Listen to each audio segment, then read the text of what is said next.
your daughters with you at the Vol Walk. How great was that moment for you to just be able to share a little bit of your life with them in the football sense? It was really good because that's a memory that they always remember. And it's one of those situations like being in that environment, them walking out, being excited. They got their shades on, so it was really, really awesome.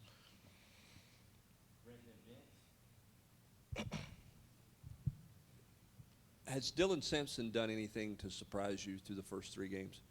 No, sir, just because of the way he prepares, his preparation, and the way he goes attack practice. So everything is right on par in terms of what I thought he would be able to do for us. Coach, what did you see from Peyton Lewis now that you got a little extended in-game opportunity to see him since he came back from the injury? You got a chance to see him get comfortable in the game. I think he started off feeling his way through early on, and then the more carries he got, the more comfortable that he became. And then you got a chance to see him run with some violence and some pad level there at the end, and you got a chance to see him hit it full speed and show off his top end speed as well.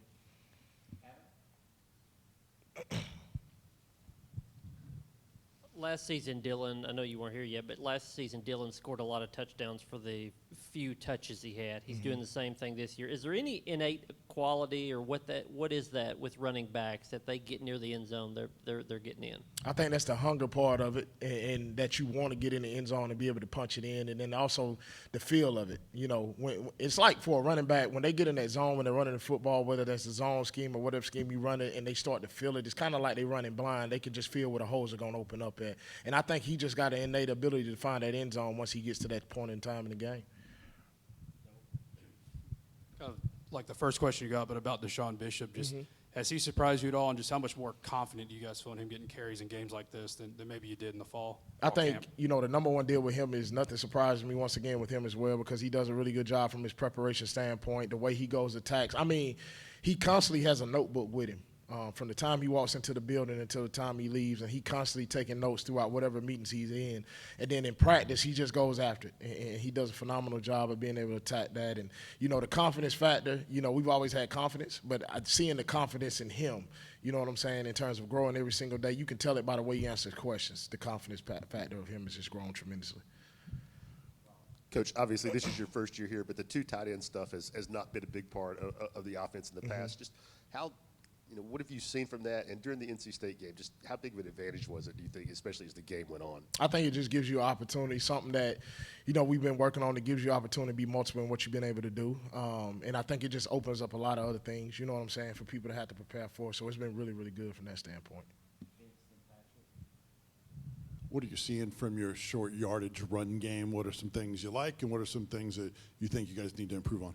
I think the number one deal is we've done a good job of executing from that standpoint in terms of, you know, being able to go convert when we get those opportunities. I think with everything for us as running backs, just we got to do a better job with pad level. You know, a couple of times we get caught running too high at times, and, you know, sometimes looking to hit the big one instead of just going to convert and make sure we running behind our pad +2.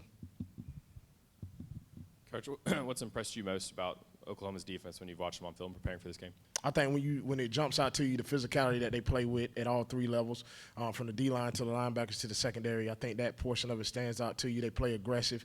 You see the personality of the head coach come out in terms of that defense. You know, they want to be physical. They want to be aggressive, and schematically they're going to be very, very sound. They're going to fit the run really, really well, and they do a really good job of making sure that they're covering things in the back end as well. So fundamentally, holistically, they're a really good defense. You mentioned preparation, talking about Dylan and Deshaun. Do you see a trickle-down effect when it comes to preparation, when it comes to work ethic, and how important is that here early in the season? I do. I think, number one, when you sit here and you look at Samp and the way he goes about attacking it, and he's the leader of that room, you see everybody kind of follow his lead. You know, even from a young guy, Peyton Lewis, coming in here. They sit beside each other in the meeting room. And when Peyton has a question, he turns and he asks Samp the question, and vice versa. When Samp sees something on tape, you know, he's giving him pointers on that. So the preparation key, like, we want to make sure we're doing a really good job all through the week of making sure we're over-prepared so that now we can anticipate what's going to happen in the game. As much as, you know, Dylan's done earlier in his career, throughout this offseason, I guess, there were times where he missed some stuff here and there and didn't get the work he wanted to get in, and maybe the work y'all wanted him to get in. Was there any concern from your end going into the season that he would need time to to build into it, or has he hit the ground running the way you thought he would?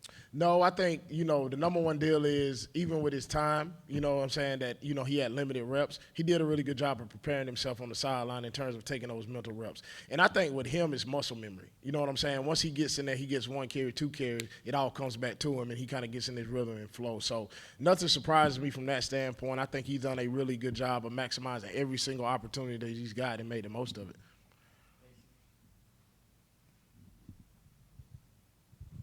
What does Dylan Sampson do or have that other running backs around the country do not have? For me being in the room with him every day and having a chance to coach him every day, I can just speak to what he brings to the table for us. I mean, I think number one, you see the leadership characteristics about him. Number two, you see how smart he is. He is very, very football smart and football savvy. He can pick up on a play one time, and you don't have to sit up here and repeat the same things to him. He'll come off the field and be like, Coach, this is what happened. And I always tell him, tell me the truth when you come off the field so that now we can sit up here, we can make the right corrections. I think that, number one, is really, really good. And then I just think overall his instincts, the ability to play fast on every single thing that he's able to do. And then also in sitting here talking about pass protection, the ability to go in there and be violent in pass protection with his hands, I think that makes him, in my opinion, really, really complete.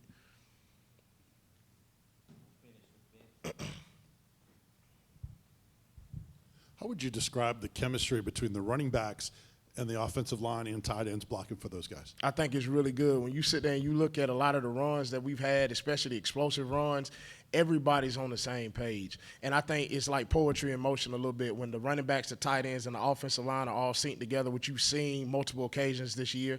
It's been really, really good. And I think they feed off one another too. The offensive linemen, when they're sitting there having big blocks, the running backs get amped up about that, and vice versa with the tight ends when they're leading up for us in certain situations. And then, when we have big plays, when we get over to the sideline after that drive, a lot of times I can't find the backs early on because they over there congratulating the tight ends and the offensive line, make sure they're doing a really good job of uplifting them. So that portion's been really good.